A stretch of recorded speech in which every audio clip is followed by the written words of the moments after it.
Introducing our brand new gift cards feature. Now, this is a highly requested feature that we've been working hard on in the background to ensure that all our customers' shops are continually evolving. You can now add gift cards to your EKM shop, including the amount and expiry date for the gift card. Each gift card will be generated with a unique card code, and once purchased will be sent to your customers via email. Gift cards can be highly beneficial in generating more income for your online shop with upsell opportunities and can make great gifts for others. This feature will help EKM shop owners increase their revenue as well as provide your customers with a better experience. Now, to add gift cards to your EKM shop, navigate to the Features section once you're logged in and click Add Gift Cards.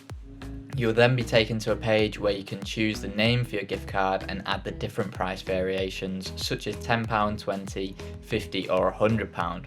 Now, once you've saved this, to edit any details of your gift cards, this must be done within the gift cards feature. Now, a new category will be automatically created called gift cards in your shop's navigation bar too. You can read our guide on gift cards via the link in the description or contact our customer support team who are more than happy to help.